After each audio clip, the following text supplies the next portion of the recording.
Bonjour Glévis. Alors, vous avez Bonjour. des choses à me demander ce matin on est le combien déjà? Le 2 janvier 2022, 2, 4, 6, peut-être un 9, une nouvelle naissance si on met le 6 à l'envers. Alors, je vous écoute. Tout d'abord, meilleurs vœux. Oui, moi aussi, tous mes voeux, de bonheur, de tout ce que vous voulez. Vous le Merci. méritez. Oui, vous aussi. Merci. Oui, donc j'ai visionné la conférence que vous avez faite avec Floriane sur le sujet Oui, du non-consentement. Et oui, c'est vrai que j'ai eu ça m'a beaucoup interpellée, surtout en quoi la psych était différente d'une religion et en quoi cette méthode également était appropriée donc à toute religion, aux différentes cultures, que ce oui. soit à l'humain ou à la couleur de peau. Oui, d'accord, J'ai- tradition, ouais, très très bien, c'est un sujet intéressant. À mon avis, qui sera pas, on va pas l'élaborer entièrement aujourd'hui parce que voilà, mais on pourra en reparler après, puis faire des thèmes si vous le désirez, ça peut interpeller et ça intéressera forcément des tas de gens.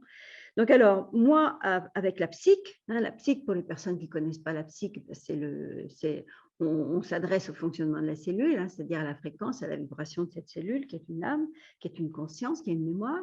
Donc alors effectivement, pour répondre à vos questions, à votre question globale, en ce qui concerne l'être humain et la religion, ben, voilà.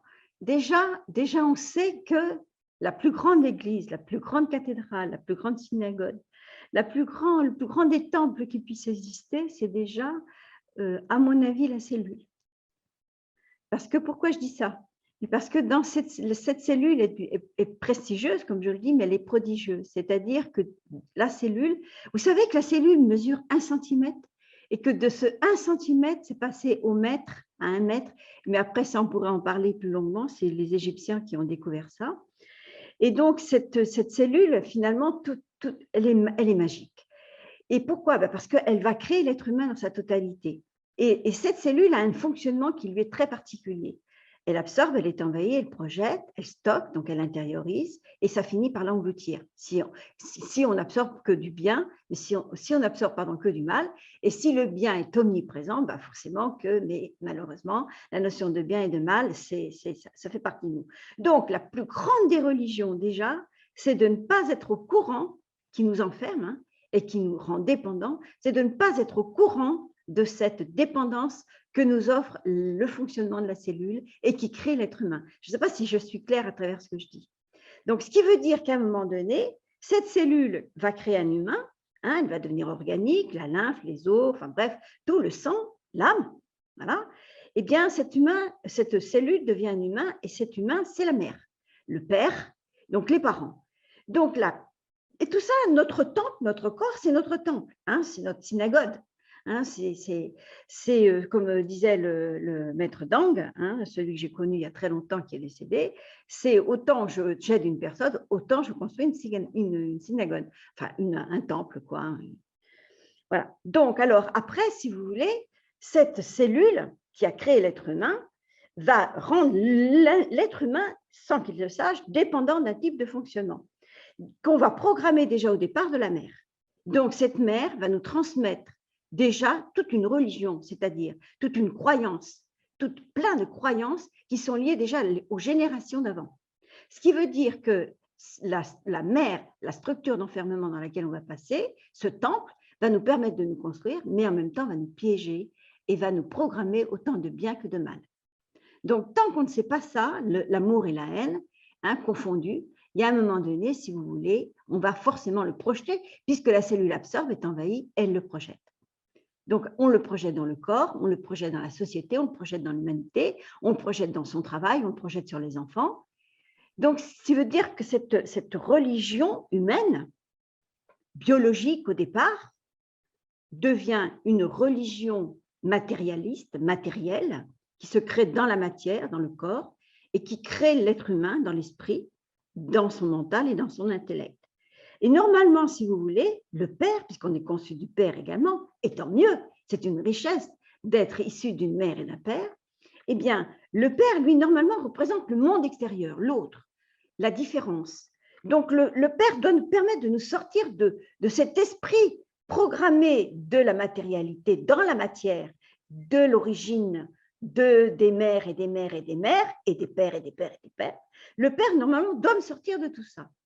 Donc, il doit me permettre de sortir de cette religion et d'aller dans ma vérité, dans mon esprit, dans mon autonomie, ma liberté, dans mon autonomie de penser, dans mon autonomie de croire.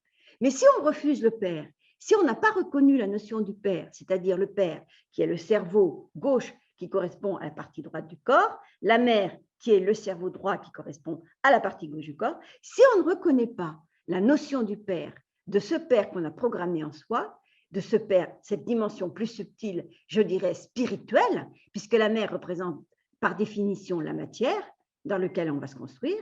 Donc, si on ne reconnaît pas le Père, si on ne sait pas dire non au Père, si on ne sait pas dire non à tout ce qu'on nous oblige à vouloir vivre et à encaisser, eh bien, il y a un moment donné, on ne peut pas être dans notre autonomie. Donc, la reconnaissance du Père, c'est la reconnaissance de la spiritualité, c'est la reconnaissance de la dimension spirituelle qui va nous permettre d'accéder à notre densité, à nous-mêmes. Donc, voilà, pour moi, la religion, c'est ça. La première religion, c'est de ne pas savoir, d'être inconscient que cette religion va nous créer dans un type de fonctionnement qui lui est propre, qui lui appartient et qui va nous enfermer, mais qui en même temps va nous donner le pouvoir et la solution d'en sortir. La preuve, vous êtes bien placé pour le savoir quand même. Hein, vous avez travaillé longuement sur vous, vous connaissez bien le principe de la méthode, de cette approche psychanalytique, quantique, hein, puisque vibratoire et fréquence, du ressenti. Donc, il y a un moment donné, voilà, c'est rentrer dans cette conscience, connaissance qui est subtile, qui n'est pas simple mais qui n'est pas simpliste, mais qui devient simple une fois qu'on voit clair et qu'on entend juste. Donc, il y a un moment donné, c'est ça. Voilà. Je ne sais pas si j'ai répondu, Gladys, mais ça venait profondément du cœur. En tout cas, voilà, je vous écoute. Est-ce qu'on peut dire que le vide qu'on peut avoir en nous, ou les colères, ou les différentes émotions en fait, qui ne sont pas forcément, est-ce qu'on peut, je sais pas, peut-être qualifier en fait de normal ou pas, peut amener justement à se diriger vers la religion et en faire quelque chose de sectaire? Voilà, c'est-à-dire que toutes nos structures qu'on a programmées, qui nous ont traumatisés, qui nous ont programmé une notion de manque d'amour, de vide, d'absence, de violence et tout, il y a un moment donné, si vous voulez, c'est tellement ancré en nous, on est tellement dépendant de ça, qu'on pense qu'en allant vers une religion autre que se relier à soi-même, parce que religion, religaré, se relier, hein, être relié à. Donc, tant qu'on n'est pas délié des structures parentales qu'on a programmées, les mauvaises, bien évidemment, eh bien, il y a un moment donné, ça va nous pousser, on va se projeter, justement, puisque la cellule nous amène à nous projeter. Eh bien, elle nous amène à nous projeter dans une religion, dans un parti politique, dans des recherches, des idéaux, des pensées, croire que la vie, elle est faite que parce qu'on a une belle voiture, parce qu'on a une belle maison, parce qu'on a un homme qui gagne beaucoup d'argent, une femme qui est, voilà, qui est resplendissante et tout. Et donc, ça nous trompe en permanence. Donc, ça nous pousse effectivement à croire à des choses qui, en fin de compte, nous rendent esclaves. Et ça, beaucoup l'ont compris. Beaucoup l'ont compris. Mais je vais faire une conférence là-dessus, sur la notion de non-consentement et de suicide, parce que c'est intimement lié. Et c'est relié justement à toute cette religion qu'on nous a mis on nous a bourré le crâne avec ça, de penser et croire que le matériel, la dimension matérialiste, parce qu'on n'est pas forcément totalement matérialiste, mais on est beaucoup plus attaché au matériel, je fais une très grande nuance par rapport à ça, qui fait qu'à un moment donné, ben, effectivement, ça crée pas le bonheur en nous, quoi. On ne va pas vers les choses simples, on ne les apprécie pas. Puis si on a le malheur de perdre la moindre petite chose à laquelle on a mis tant de vie, d'action, d'énergie pour gagner, bien vous avez des gens qui ne le supporteront pas, quoi, et qui ne le supportent pas, puisque le suicide est de plus en plus flagrant. Ça devient inquiétant d'ailleurs. Bon, voilà. Et donc, je voulais aussi vous poser une question par rapport au ressenti, parce que moi, je sais que c'est ce qui m'a permis d'apprendre ce qu'est le ressenti, de me connecter à moi-même et de ne pas perdre pied. Et je me dis que le lien entre la cellule et le ressenti est important. Et Ben, le ressenti, excusez-moi Gladys, parce qu'on va, faut pas mettre trop de temps, vous savez bien qu'on a mmh les vidéos doivent être assez rapides, mais le ressenti, si vous voulez, c'est connecter son âme, c'est connecter la partie essentielle de soi-même, l'essence même de la densité que nous représentons en tant qu'énergie humaine. C'est ça le ressenti. C'est à un moment donné, l'être humain a ressenti un traumatisme, il l'a programmé, puisque c'est le principe de la cellule, hein, c'est une conscience, elle a une mémoire. Donc, toc, c'est ça qu'on touche et c'est ça dont on se débarrasse, c'est-à-dire le ressenti qui a été vécu traumatique, traumatisant pour l'être humain, et qui fait que comme on lui renvoie en miroir, tac, ça y est, on ressent enfin ce qu'on avait ressenti à un moment donné, mais qu'on avait complètement occulté ou qu'on ne pensait pas pouvoir un jour retrouver et déprogrammer, et qu'on ne pensait surtout pas penser, imaginer que ça puisse nous détruire autant, quoi. C'est renvoyer le miroir, le mot MOT qui correspond au mot MAUX programmé à l'origine, c'est vibratoire, c'est une fréquence, donc ça déprogramme la cellule. Donc ça vous permet de rentrer dans votre ressenti, c'est-à-dire dans votre densité.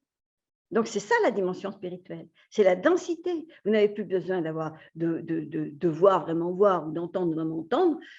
Ça y est, au niveau subtil, vous percevez toutes ces notions, toutes ces nuances. Vous comprenez? oui, tout à fait. Mmh. Voilà. Est-ce que j'ai répondu, Gladys? Oui, tout à fait. Merci beaucoup, Martine. Bon, bah, écoutez, je crois que on a un bon sujet pour la prochaine fois.